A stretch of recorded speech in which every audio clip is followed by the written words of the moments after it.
I've been wanting to talk to you all about this next one. So DaniLeigh has been on the receiving end of some backlash for a song she released called Yellowbone. It's safe to say it hit a nerve with the culture, and DaniLeigh went from defending herself, asking, why can't I make a song for the light-skinned baddies, to apologizing on her Instagram, which she later took down. So you guys, let's just get right into it. What do you think about all this?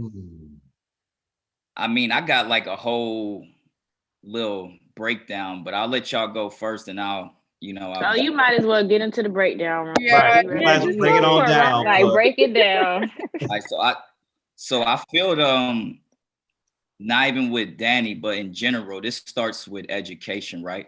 In our education system, the history that's being taught is irrelevant. Imagine if we taught the youth about real history. I'm talking about cultural differences, where we're really from, stuff like that. I've been through it, I've seen it up close and personal. I was in a position to travel the world as a kid. Everybody doesn't get that privilege to travel, to experience this big world and to realize not only is colorism real, racism, but colorism is very real too. I think sometimes God has to slow you down to help you understand, like he did with Paul.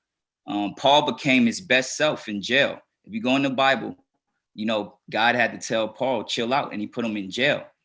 As you're growing and becoming more successful, absolutely, this moment, because unlike the past, you're now a voice for people, a generation. Now, nobody's perfect, but we always could be educated. Colorism goes back to the root. We're talking about the beginning of America, systematic racism. It's been ingrained in the policies and practices in our institutions, from banks, schools, law enforcement, etc. The Black experience has always been different in America. And I think when you dig deeper, colorism goes back to slavery days. I feel this was a tool meant to divide us because we were so strong, right?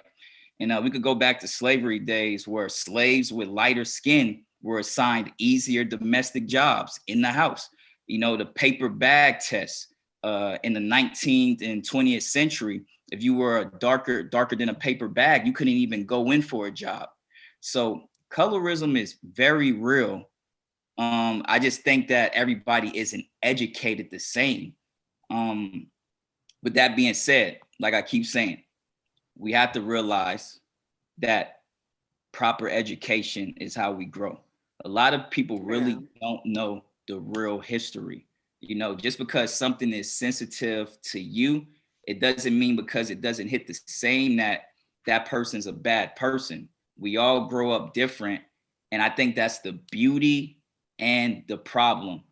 And then when it comes to Danny, I feel she's in a situation where she's growing as an artist now. She's growing as a person. And when you become a role model, you're expected more. You're expected to know more. And sometimes you just got to take it on the chin and be like, look, I wasn't educated on it. I didn't mean it to be personal. I know it's personal to some people out there. And I just want to make good music. And this is where I'm going to grow as an artist. I agree with you. Yeah. I think that colorism is definitely a huge issue that plagues not only the Black community, but the Latino community as well. And I think that nobody ever talks about how colorism affects men. They always talk about how we put light-skinned, dark-skinned women against each other.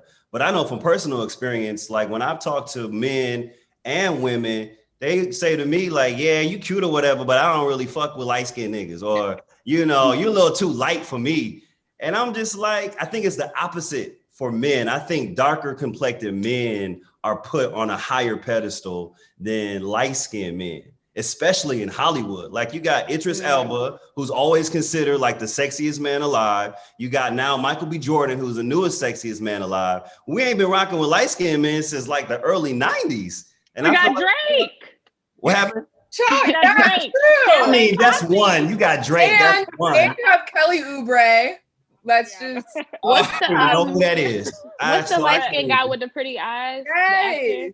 I don't know. I feel like women are always they want a sexy chocolate man. They want a chocolate man. That's what I always hear. I definitely agree with you, Anton. And it was crazy because I definitely think DaniLeigh's song seems like a sweet girl, but it was in very poor taste. Yeah. And then at the same time, I don't know if you guys saw that viral clip from the VH1 show called Sign, where it was dark-skinned girl named Kaya singing, sounded amazing. And then they had a light-skinned girl sing, and Ross was up there like, now the light-skinned girl got it. And it was kind of like, everybody was like, how? Like, in what world? And it was crazy because I was actually on that show, and as an artist myself, a brown skinned female myself, I definitely see colorism in the industry, and I think we have to change that narrative. We have to empower and uplift. It's like we have to be the difference, because if not, it's gonna keep going on. Yeah, hearing you guys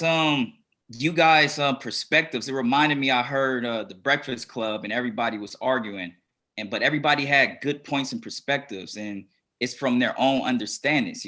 Charlemagne argued, why can't one brag or uplift himself without the next person being mad and hurt? And Angelique argued the importance of understanding another's struggle. So I think it's just one of those things where it is a lot deeper, but we're in a day and age where you have to be sensitive to other. And the truth of the matter is, darker skin it's been a lot harder for darker skinned people. Yep. It's just, if you just look at the numbers, just from going to school, I read that darker skin, if you have darker skin, you're more likely to be suspended in high school. Wow. I want to say something really quick, Romeo, to piggyback off that before we go to break. When I was growing up, my sister is light skinned. When I was growing up, the conversations that my mom had to have with me and say, you're beautiful, you're a beautiful brown skinned girl, she had to uplift me. She never had to have those conversations with my sister. It was totally different because growing up, I was more insecure. For sure, because I'm getting you're pretty for a brown skinned girl, and then I'm looking at my sister who's a role model to me, and they're not saying anything like that to her. So it's definitely true. The conversations that parents have to have with brown skinned kids, they don't have the same conversations with light skin. It just doesn't happen. This is why this show is so important. This is what it's about, educating. Yeah. I just love y'all. I love when y'all educate me on stuff, because I'm not even going to get into it because I have to take us to break. So. But straight from the verse.